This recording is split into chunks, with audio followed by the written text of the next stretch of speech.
లక్ష్మీదేవి అనగానే మనకు సంపద, అదృష్టం గుర్తొస్తాయి కదూ. కాని అసలు ఆ సంపదకు, అదృష్టానికి అధిదేవత ఎలా పుట్టింది? సముద్ర మథనం అనే ఒక మహాసంఘర్షణలోంచి ఆమె ఆవిర్భవించింది. రండి, ఆ అద్భుతమైన పురాతన కథేంటో తెలుసుకుందాం. అసలు సంపదకు, అదృష్టానికి ఒక దేవత ఎలా పుట్టింది?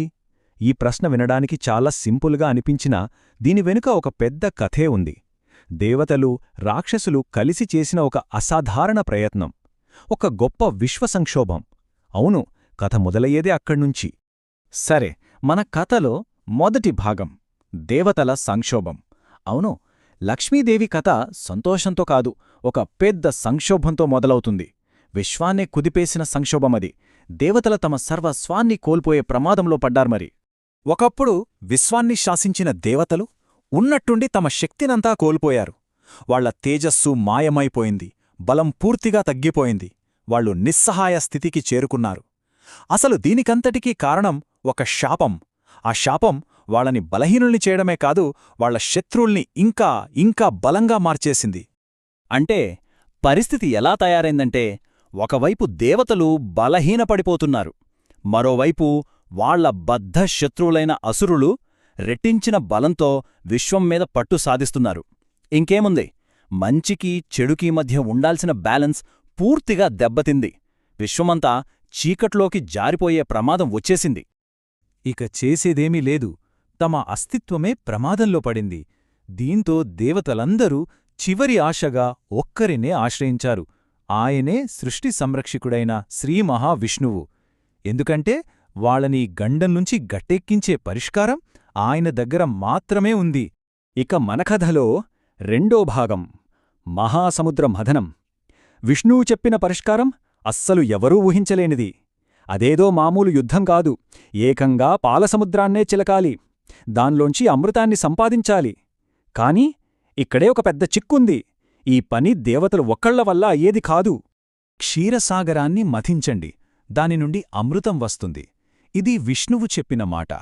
ఆలోచించండి, కోల్పోయిన బలాన్ని తిరిగి పొందడమే కాదు, చావుని జయించే అమరత్వాన్ని పొందే మార్గమిది.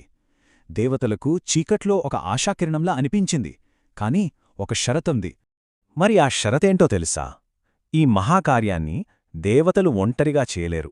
వాలికి వాళ్ల బద్ధశత్రువులైన అసురుల సహాయం ఖచ్చితంగా కావాలి. నమ్మశక్యంగా లేదు కదూ.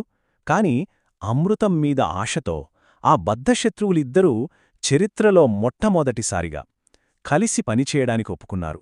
ఈ పని ఎంత గొప్పదో దానికి వాడిన పరికరాలు కూడా అంతే గొప్పవి.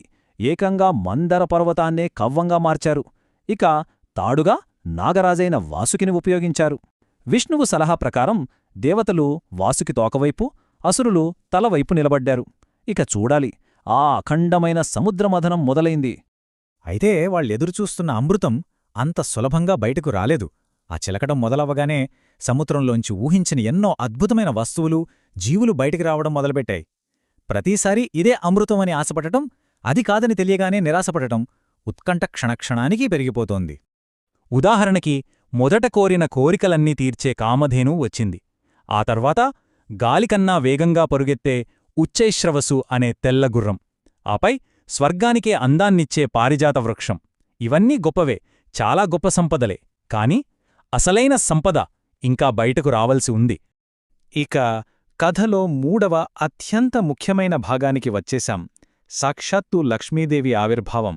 ఎన్నో అద్భుతాలు బయటకు వచ్చాక అటు దేవతలు ఇటు అసురులు ఇద్దరూ అలిసిపోతున్న టైంలో కథలో అత్యంత దివ్యమైన, కీలకమైన ఘట్టం మొదలైంది. ఆ మహామథనం అలా కొనసాగుతూనే ఉంది.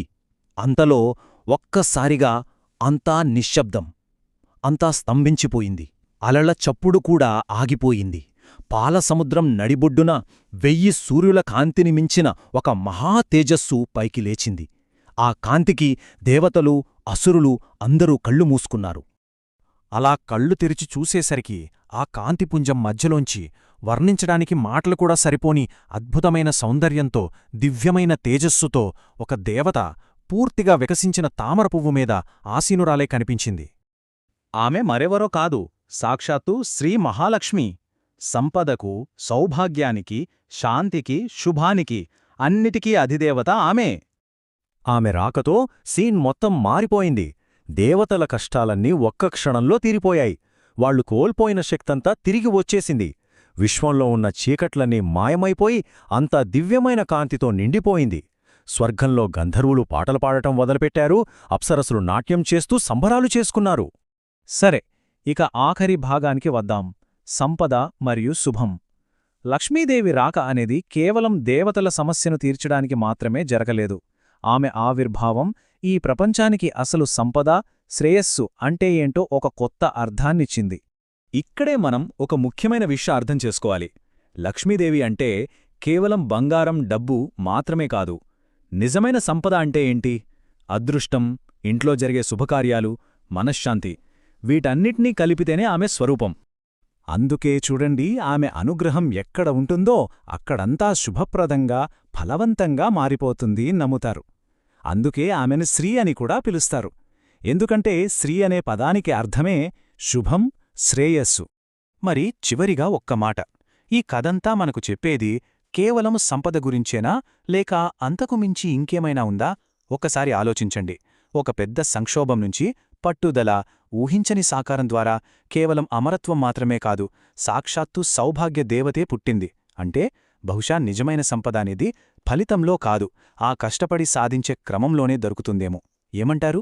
ఈ కథ మనకు నేర్పే అసలైన పాఠం బహుశా